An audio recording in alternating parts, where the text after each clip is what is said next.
A Pasadena, Texas resident since 1949, Robert Talton has led a life built on service to his family, his community, and his church.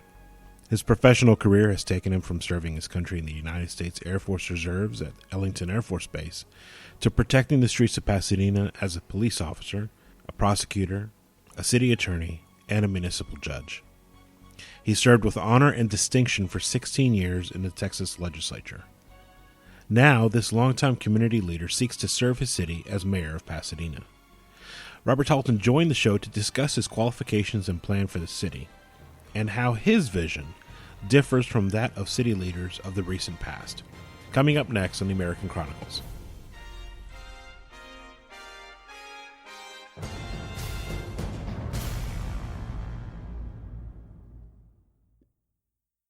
We're joined now by Robert Talton, who is a candidate for mayor of Pasadena in a somewhat crowded field, looking to replace the outgoing Mayor Isbell. Robert Talton is a former member of the Texas State Legislature. He served as state representative for the city of Pasadena, District 144. Correct. And is a practicing attorney. Did a lot of work for the Harris County Republican Party as well. Mr. Talton, welcome to the American Chronicles. Thank you, Vlad. I'd like to begin the conversation. For me, Pasadena is a very personal story because I actually grew up in this city. So I know your history is also very closely tied with Pasadena. You graduated from high school here. You started working here. So talk to us a bit about your background in terms of your history for the city. Right. I moved here in 1949, in March of 1949 with my parents. I was approximately 3.5 years old at the time. And from there, my parents stayed there. And I went to Ritchie Elementary. I was of the first graduating class of Ritchie Elementary from the first grade through the sixth. At that time, it was sixth grade. Then went to Jackson Junior High. Then I graduated in Pasadena High School in 1963. During all that time, we had paper routes and things like that. We actually walked, my older brother and I walked the Pasadena Citizen route in Sunset Terrace. So that was, we didn't have bicycles. And they didn't do that. We walked it literally.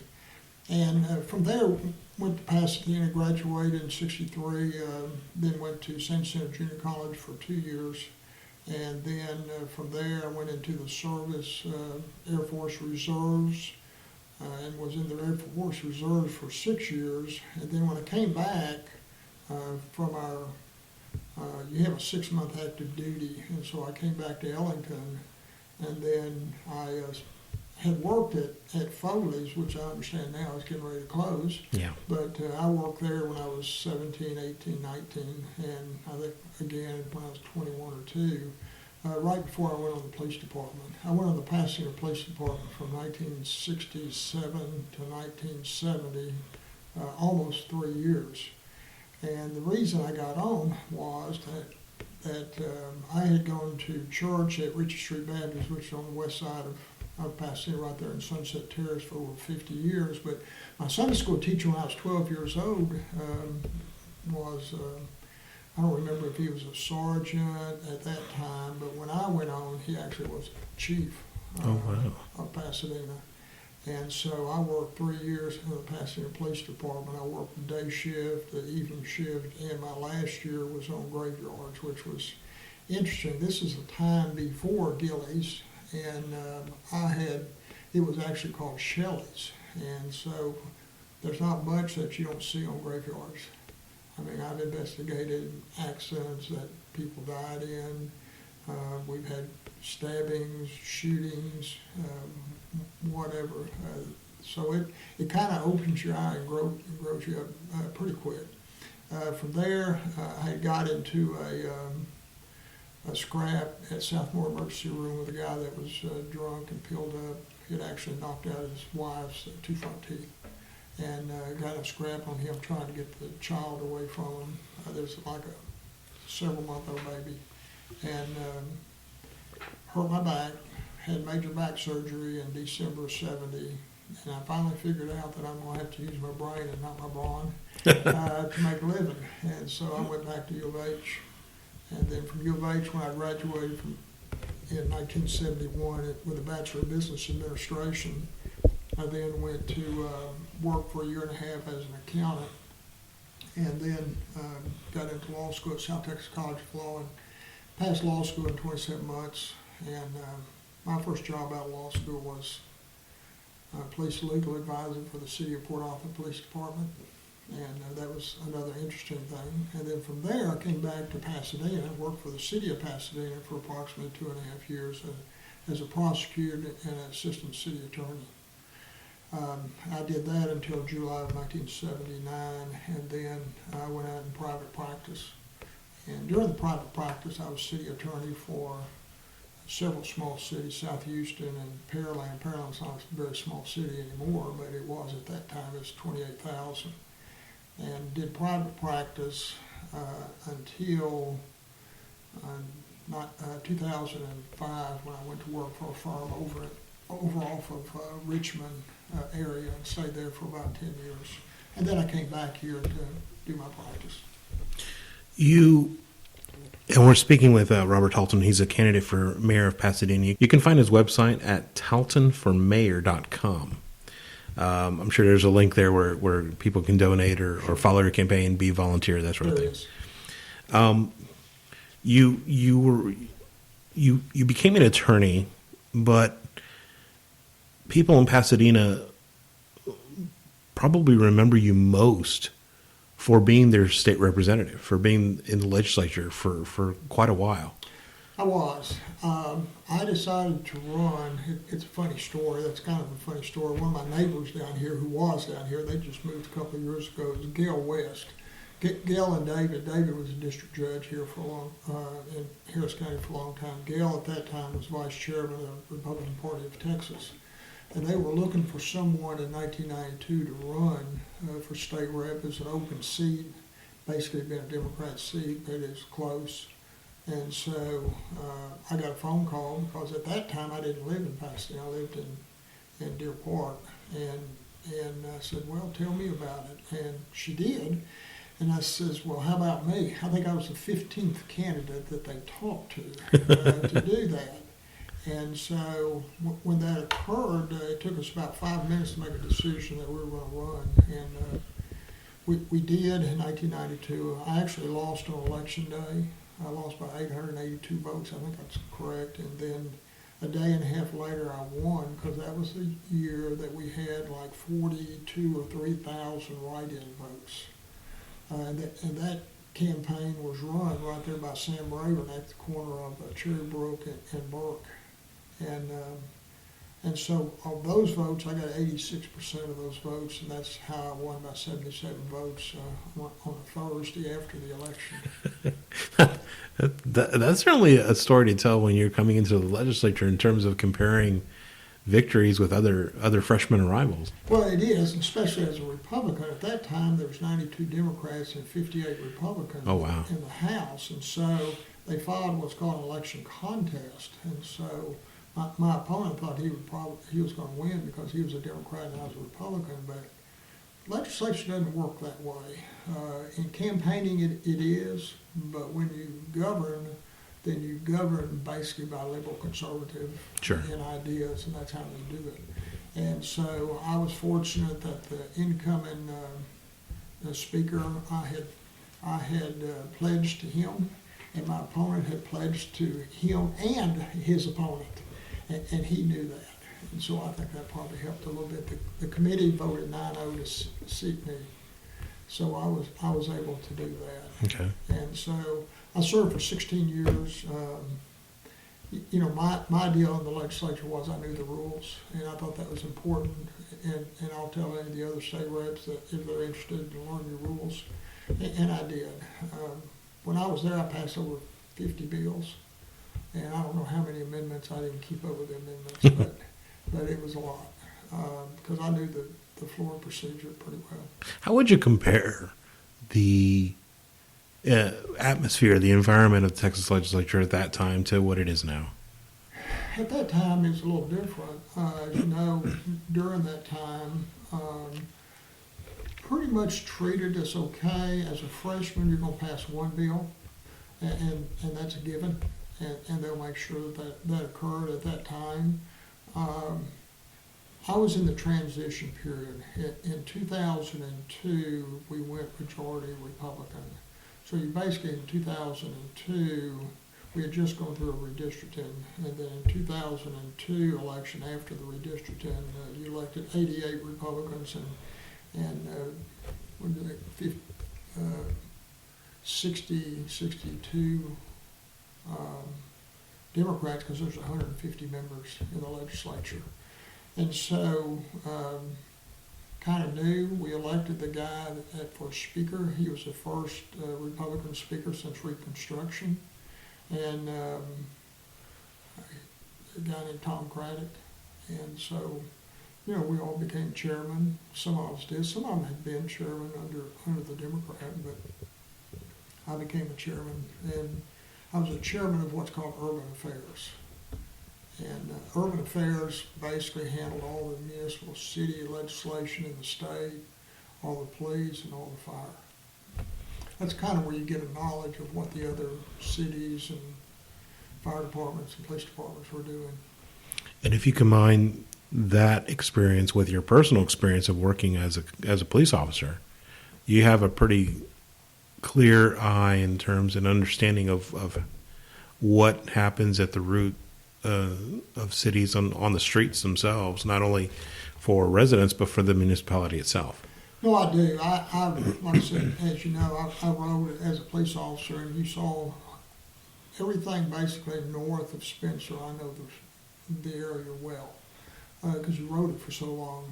And here south, I know most of it, but you have a few newer ones.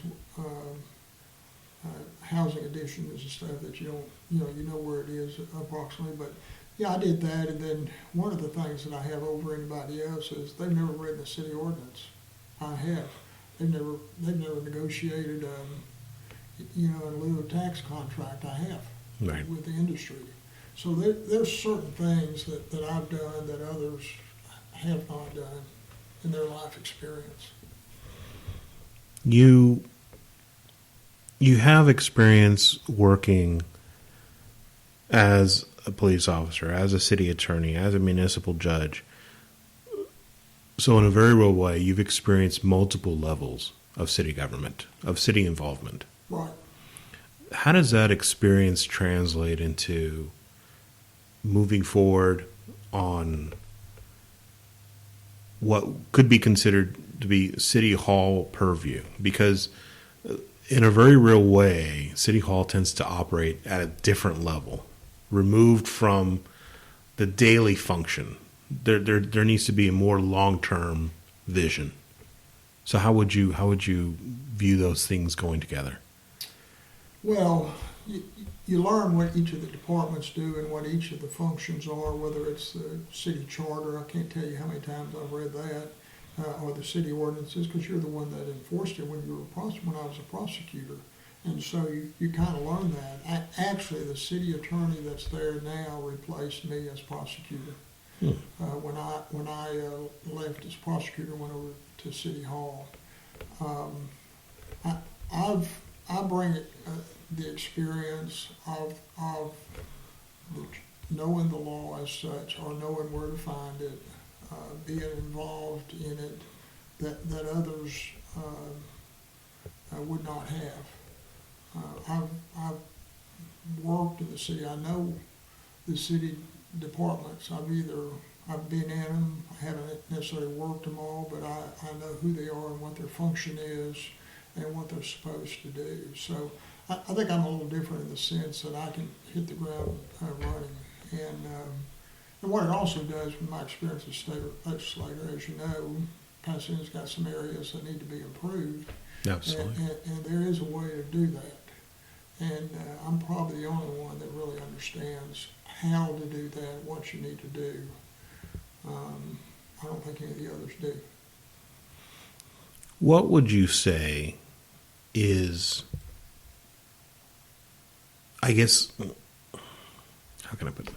I guess in another way, how did you arrive then at deciding to run for mayor? Because that's a big step up from serving as a judge or as an attorney or as a cop, to be able to not only administrate a city, but take that leadership to the next level. Yeah, one of the things that I did, and what they used to call us as chairman of urban affairs, they call you the mayor of Texas, is what they do. That's really what you are. And so you get to meet all the other folks that are involved with various cities, whether it's the mayor or councilman or whatever, all the large police groups. We had their legislature, got a chance to visit with them. And one of the things that I've noticed, you have to have, those cities that have done well, you have to have a long-range planning.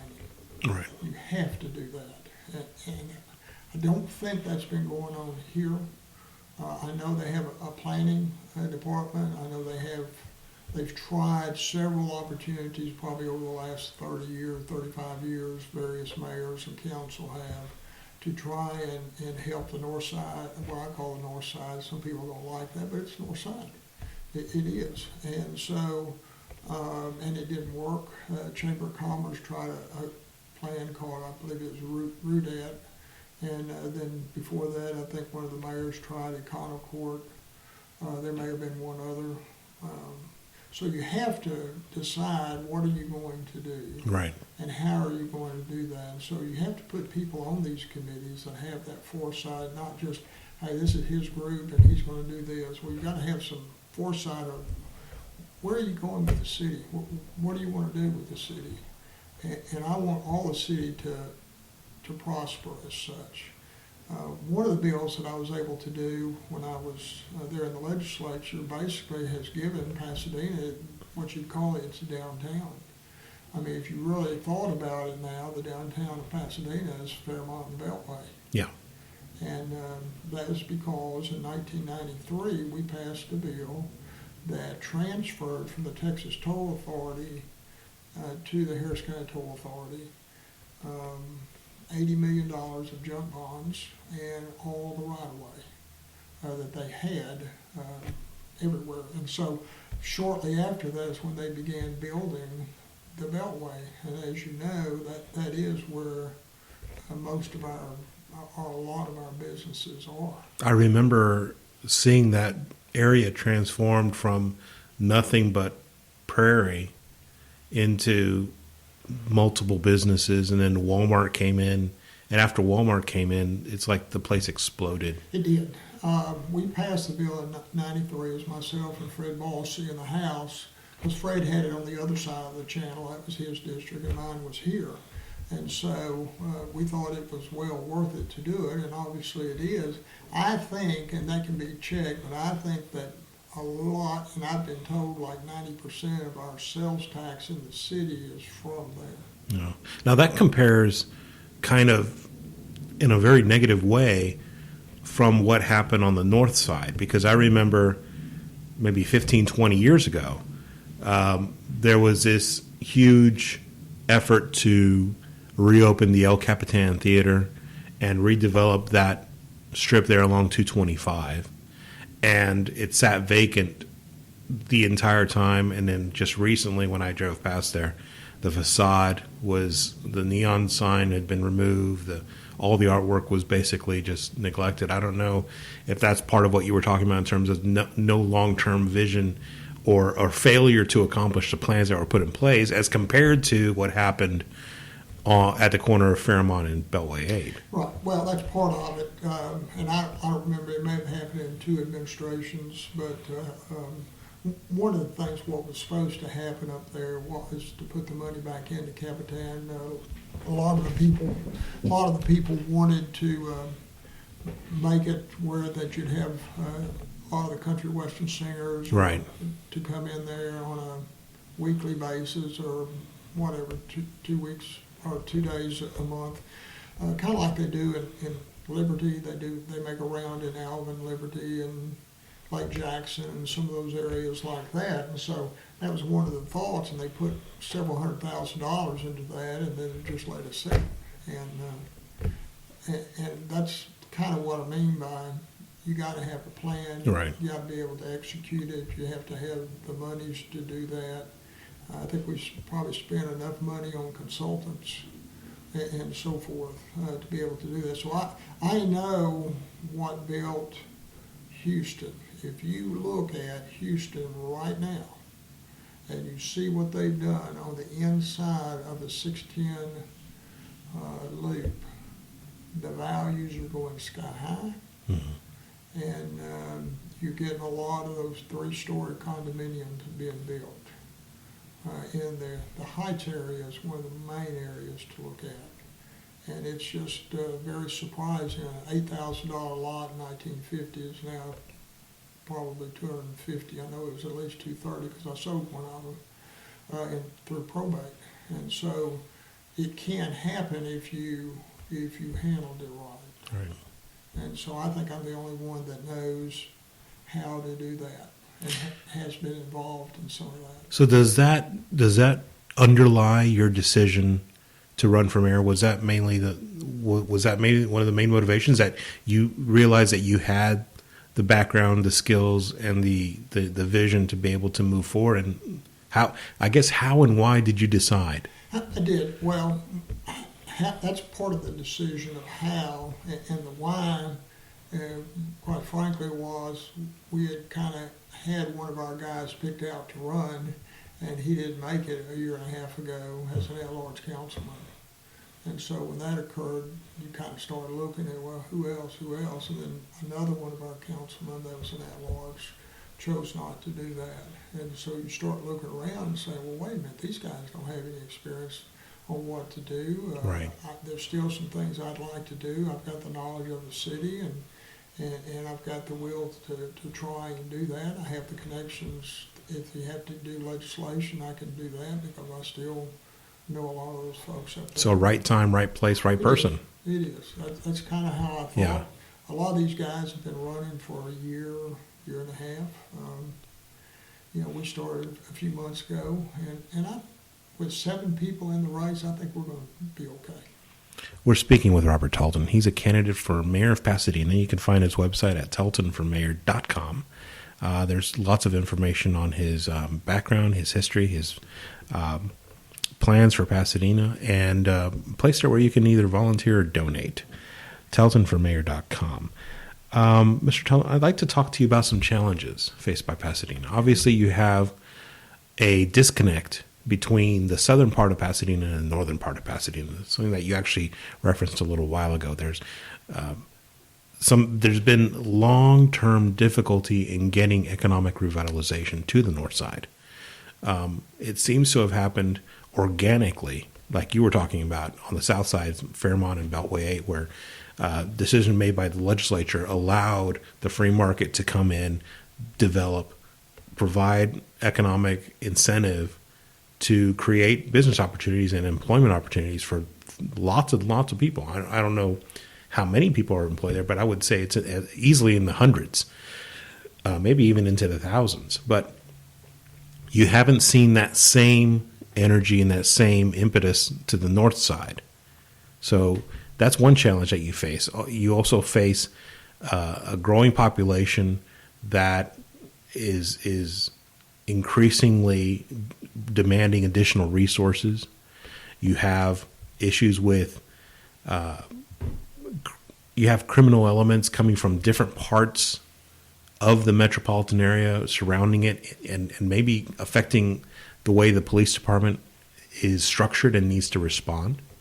I'm not sure Pasadena faces the same issues that the city of Houston faces with regard to municipal pensions or city employees, but you've got a plate full of things that you got to hit the ground running with to tackle on day one.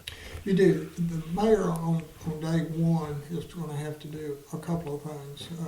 One, you've got to get your department heads in place. I understand that several of these department heads are going to be retiring. Okay. I've been told 7 or 8 as such, and so you're going to have to find replacements for those. What generally happens when a mayor comes in, he'll want resignations for everybody. I'll keep this one, you can stay, you can go, or whatever. That's kind of what happens. And then you have to start on the budget. I mean, Pasadena's general fund budget is around $100 million a year. And overall, the budget's around $168 million, but a lot of that's in and out with the water and sewer fees, where you're paying for it, or the bonds. And so that's what a mayor has to be able to do. And so one of the things the other thing that you had talked about was the north side, or that area, increasing demands. I noticed that we also have what's called the Second Century Committee, and then you have the Crime Control District. Each of those get about $9 million a year. Wow. And they make those decisions based on who is on the board and who's doing what. In the the mayor's State of the City address, he mentioned that several of the projects are in the old part of town, basically the water and sewer, which you're going to have to do, because that's an old area of town, obviously. The north of 225 is the old downtown that I went to when I was a kid, and that was many years ago. And so you've got to address that. You've got to decide, what is that going to be, and how are you going to address that to make it? If you look what's happened on 225, you see that as companies that are do business with the refineries and the chemical plants. Right. And it's really probably what you're going to do with that. That's what I say. Anything north of 225, there may be some pockets, but basically, and you need a plan to be able to do that and get it done.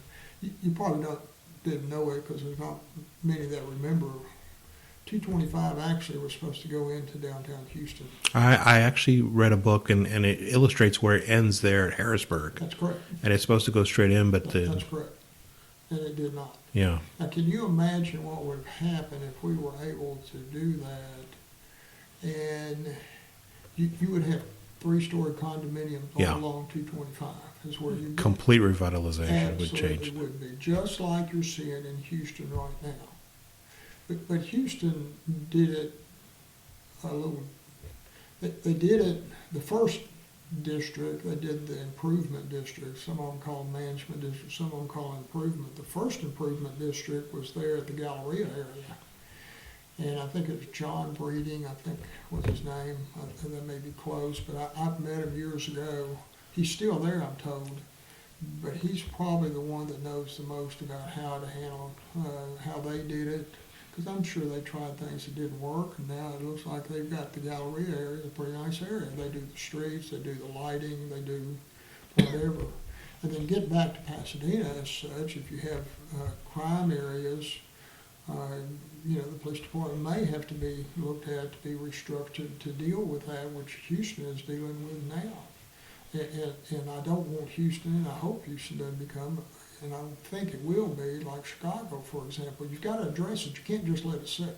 Right. And that's the same thing here. You've got to address it. You can't let it sit. So if you have gang problems, then you need to address that, and you need to do it aggressively. But the north side can be done. I'm not sure what you can do with 225 now, but it's something to look at, or what you can do as far as south of Pasadena. Because you got Pasadena High School, as you know. Right. There was an election that a lot of us got involved in, because the school district was going to move Pasadena High School over to the Beltway. Were you aware of that? I was not aware of that. Yes, they were. And that was while I was still a state rep, and we it was a close vote, but we were able to keep Pasadena where it is, which I think it needs to be, because at that time, you had too many kids around there going to high school, and the people living there. So, yeah. You'd be busing them way over there off the Beltway and out of their neighborhood. Well, why not just keep it there where it's a little more centrally located? Absolutely. That makes sense to me, but yeah. To some it did not. It seems that your experience as a Texas legislator has really helped you to kind of form a vision in terms of addressing some of these problems, especially when you're on the Urban Affairs Well, Committee. So you've obviously seen, and you've also seen solutions and talked to people from across Texas. And maybe did you ever find insight or inspiration from some of those conversations that help you look at Pasadena in a new way in terms of solving some of these problems? Sure, it did. A couple, just like the Beltway, that was one of the things. The second thing, what is the hottest topic in the legislature today? Yeah, unfortunate topics. Well, it is. It's immigration, basically. I mean, they're doing what I did in 2007. Yeah. I mean, it just didn't make sense. And a lot of our police department, we just had the police where they had interviewed all the mayor candidates and stuff, and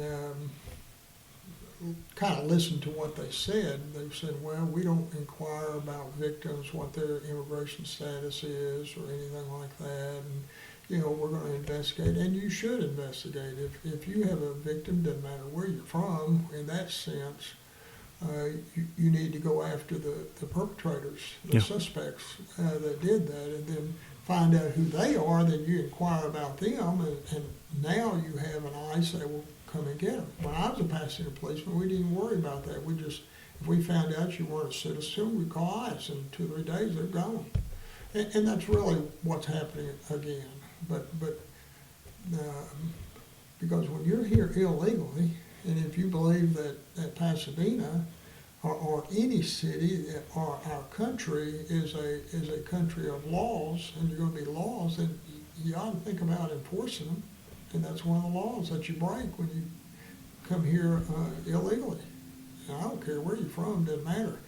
I've got 2 granddaughters, but their dad came here illegally from Monterey. He's a citizen. That's what he did when he was 2 or 3 years old, and his mother.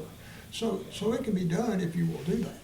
And America's always welcomed immigrants. Just have. We were all immigrants at one time, no matter where we're from, whether it's Europe or Africa or South America or wherever. So what would you say is the most pressing challenge faced by Pasadena right now? What's going to be job one? Well, job one is what I mentioned before. You got to do your budget, department heads, but then you have to set up a long-range planning. Mm-hmm. I think you have to. You said that you feel that it hasn't really been done recently. Are you saying that it's lacking and that they just haven't even addressed it? Okay. No, I think they've tried to address it, but it's how that you address it. Because the thing you don't want to happen is you take all your money and put it on the north side, and you let this go. Right. The south part, you can't do that because the north side built the south, and that's it's kind of like an insurance pool, mm-hmm. and that's what you do, and that's how you spend your money. And so you can't let this go down here, or you're going to have the same problem again, and that's not what you want. And so you've got to maintain this while you're addressing that problem up there, and you do it through your long-range planning, and you'll set up. I would just do it through my regular long-range planning committee, and to your point on there, and you want to interview them, you want to make sure that they can do that, and they have the expertise to do that. And there's people that know that. Now, right now, Texas seems to be going through another oil bust in terms of the petrochemical industry. The price of oil has gone down. A lot of these companies have shut down, gone out of business, or they've downsized their businesses. How is that going to be affecting Pasadena, and what do you see long term? Well, here's what I think will happen. As you know, the oil got up, it was down, I don't know what it was, in the 30s or whatever, and then it went up to like 54 or 5, and now it's back down to 46, something 47, like that, yeah. Something like that is what I saw. What will happen is you now have the pipelines coming through. One of those pipelines was going to supply oil here and jobs. I'm fortunate I've got and several people that I have talked to are involved in pipeline, and they live here actually. They have environmental companies, or they have pipeline coating, or whatever, and so their contracts are picking up. The jobs are coming. I mean, they just are. You're going to do an expansion like Jackson. There's going to be another one, probably several here. And then if you know what's happening in Bayport here, you see the expansions that's coming. And that's another thing that Pasadena has and others do not. They're going to be expanding Bayport and bringing companies. That's part of your in lieu of contract, in lieu of taxes contracts that you have with those guys. And so some of that is coming here too, and that will help in our tax base, whether it's property tax generally, because they provide not only jobs but property taxes too. So I think you're going to have more jobs when it's all said and done, because you keep in mind what's happening in the nation in general. You're going to get corporate tax cuts. We have the highest corporate tax in the world. It was sad when I saw that. It's like 38% tax. And so they want to drop it down to what, 15 or right. thereabouts. And that does a spurt. And then, so they'll do their tax policy, they'll do some of their environmental policies, they'll change it to make it where it makes sense, if I can say that. I sat on environmental regs for 4 sessions, so I was involved in that. And some of the people, I mean, I grew up on the west side of Pasadena, and I don't know if you know what's over there on the west side of Pasadena, that levee. It's right there off of Scarborough and Jackson. I think I've seen it. It's when I was a kid, I thought it was a landfill or something. Well, it is. And it's on the other side of. It looks like it's north of 225, but it's actually by Scarborough, towards the west, heading towards. Heading toward Algenoa. Yeah, towards Algenoa. Algenoa, Southmore, and that. You know what that is? That's a drudge out of the ship channel. Is that what that is? Okay. Exactly. So when I was a kid, I'd go play over there. I'd been up to my waist in that stuff. So when the people used to come in environmental regs and started saying how bad it was and all, I said, well, you know where I lived? And I'd tell them where I lived. I lived in Sunset Terrace, right on the west side of Pasadena by the levee. Yeah. And I said, I've been up to my waist, and well, I don't have cancer yet. So you just got to be reasonable, and that's sure. really what I said. And I believe in reasonable environmental standards and regulations. I think that's what your new administration believes in too, and I think that's what's going to happen, and that will be helpful. That will be helpful for jobs. You got a president that pushes jobs, which I think is great, and should, because otherwise your economy doesn't work. And same thing here locally. There are a lot of small cities, a lot of other small cities, a lot of municipalities that surround Houston, Deer Park, LaPorte, all those other cities. So Pasadena is in constant competition with those other cities because you're wanting to attract businesses, you're wanting to attract new residents, you're wanting to attract development. So how does Pasadena compete? What does Pasadena offer that those other cities can't? Well, the other cities, most of the other cities cannot offer an industrial district like Pasadena can. Bayport is not built out. It is just now starting to be there. I don't know of any cities of our size, we're the second largest in the county, that have the industrial districts that we do and are used to petrochemical or refineries. And I think that's one of the things that we have. You're close to a port, obviously. That's another thing that you look at. We've got several hospitals around here, some of them major size. You've got your transportation. You've still got some protection. I'm not sure any of the Air Force, I think they all moved out of Ellington several years ago when I was still a state rep, and we tried to stop that, but it didn't. It's about to become a spaceport, though. Yes, it is. So that's a huge selling point. Yes, it is. And did you know that we gave Houston NASA? This is true. And then we kept Bayport. Didn't know that at the time that it would be a money, but it is. It's going to be the future as such of bringing jobs and bringing income into the city. And so that's why you see Red Bluff is kind of growing.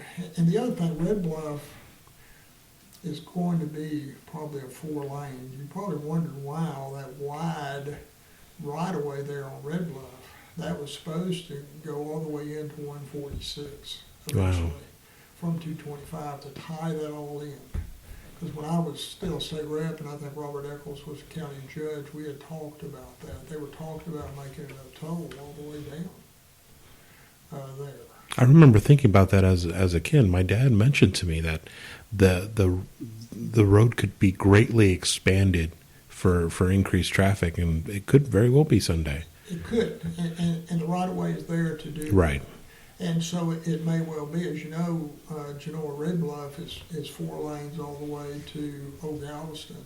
Mm-hmm. And that was one of the lanes. The only thing left, basically, in Mamie County is Allen Genoa here to make it 4 lanes all the way to Genoa Red Bluff, and then make Crenshaw 4 lanes to Shaver as far as this area and anywhere else in Pasadena that I'm aware of.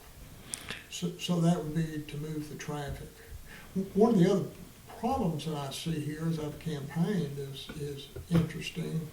I knew I had the problem here across the street from me at Young Elementary. When they go to bring their children or pick them up, it just lines up. Sure. There's traffic all over the city. Every elementary school is like that. When I was a kid, it was neighborhood. You walked or you rode your bicycle or you took the bus. And so that's not going on right now. I'm not sure what the solution is, but I have an ability to go work with the school district. I know them. I know, most of the public officials and mayors in this area. So I know them well. So that if you had to work with them, you can do that, and I can do that. So Let's talk briefly about your fellow candidates for office. Obviously, you have an extensive resume. You have the work history. You have the experience. You have the background. You have the understanding of how this process works and how it should work. right. As you mentioned earlier, you're in a somewhat crowded field, and I'd like to give you an opportunity to maybe compare and contrast how you see your competition. Obviously, none of them have your exact background and resume, Right. and so that's what separates you from them in terms of being candidates. How do you see them in terms of the field? I mean, obviously they're the competition. They're challenging the race the same way you are, but do any of them offer, I guess, a vision or a platform that is beneficial in your mind for Pasadena? Well, a couple of them have served on the council, and I haven't seen where they've offered any type of vision. Maybe good at solving that problem, but not the overall problem. Right. And that's kind of what I see with at least 2 of them. Basically, they may know a few things, but they haven't offered a vision, at least not that I've read about anywhere, of where they'd like to take the city and how they're going to do it. And so, you got to have the experience to not just in one area. Like, for example, one of them has been in law enforcement a long time, noble occupation. I've been there. I'm well aware of it. And but then, what else do you have experience in doing? Right. So that's how I see one, and then the other one has got some experience, but having experience doesn't necessarily mean you've been successful in doing that. That's true. Experience is a very neutral word. Is. My experience is digging ditches, which I did when I was about 18 or 19. I learned I didn't want to do that, and I'm not sure I was a very good ditch digger, but I did it. We actually put in the water pipes over here off of Fuquay, just this side of Telephone Road, and I knew then that was not my job, and that was not something I wanted to do for the rest of my life, and so Your life experience helps some, Right. and I've just had a little more life experience than some. Another one is a problem solver. It's kind of how I see it, and you may be able to solve this one little problem, but how about the overall city and applying that? What are you going to do, and what's your vision for the city? And you mentioned that some of your competition has been running for quite some time now. They have, yeah. Probably all three. There's three others that are probably. They've been doing it for a year and a half. Walking the city. One of them alleges he's walked the city twice, and the other one says she's walked 3/4 of the city. So have they been able to do their jobs at that same time that they've been campaigning? That's a good question. I can't answer that, but I would think that maybe you're not doing your job that you ought to be doing. Right. As such. One of them got in late, who has been in the school district for a long time, been an administrator as such. Kind of interesting to sit there and watch and see, well, okay, what do you want to do with the city? I haven't seen anything yet as far as mailers, because all the mailers will start coming out probably this week and next, or should. You're going to do that. And then there's a couple of them. One of them filed that I don't know a lot about him. So I think he said he was a construction worker. I think if he's the one that I know, he used to be the precinct chair over in precinct 404 at one time. And then trying to think if... Basically, nothing really jumps out at you. No, it's kind of unremarkable. Yeah, you got a former state rep who was there, and nice guy seems to be, but you know, in the politics field, you got to help others Sure. too. And if you don't help others, then why am I going to help you? And if it's all about you and not helping others, or helping your party, because I mean, I've been active in the Republican Party since 1984.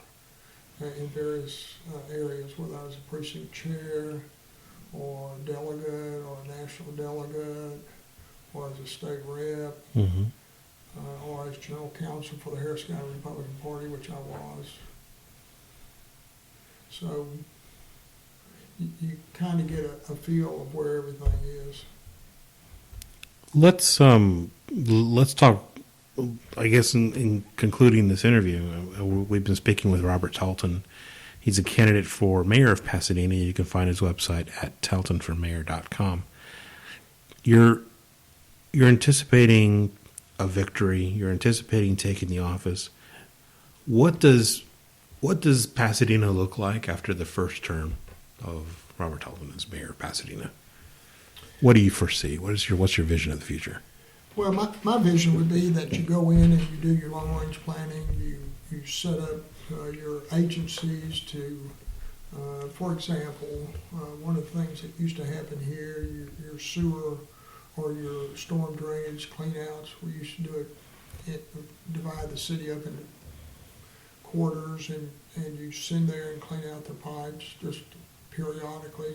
You go through that to make sure that when it rains, which we get a lot of rain, as you well know, to make sure that the storm drains are functioning properly, and the same thing with your sewer drains, that all of that is being functioned properly. I would also set up a plan to revitalize some of your streets, and whether it's done through your 22nd century committee, or whether the city does that in that sense.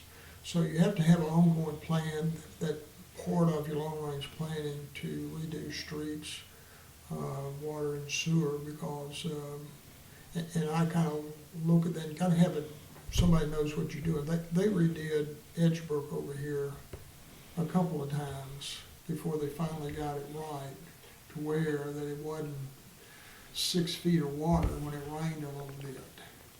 I remember that being the case, that? yeah. Okay, well, I got the county to spend $20 million when Eccles was the county judge over here to clean out the ditches. That was number one. And then number two, what you had to do, and it was a city problem actually, is that you had to redo Edgebrook, which Mike Sullivan fixed actually when he was council development here, you had the water draining into the ditches, but the problem was you had it too low that was going into the ditches, and the ditches would silt up, and the water would back up in the neighborhoods and draining. So you had to put your outlet pipes up higher.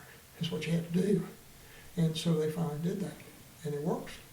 So you don't have that over there in Edgebrook anymore when it rains hard. You may have a little bit, but not near what you used to. So those are things that you have to look at. There's streets here that haven't been redone in 40, 50 years that need to be. You need to have a planned way to do that. And a lot of that can happen, go from neighborhood to neighborhood. The only reason you would pull away from that is if you had an emergency where you had a pipe break, which happens sometimes, a water pipe or a sewer pipe or whatever it may be. And so that's what I'd like, at least have an organized way of maintaining the city and cleaning it up, and to try and get people to take a little more pride in their city. I think that's important. People can solve a lot of these problems if you give them the opportunity. And so what I would do is that they've got some civic groups and various groups, all over the city, and go talk to them. That's what I do when I go out and knock on doors. We ask people, what are the issues? What concerns you?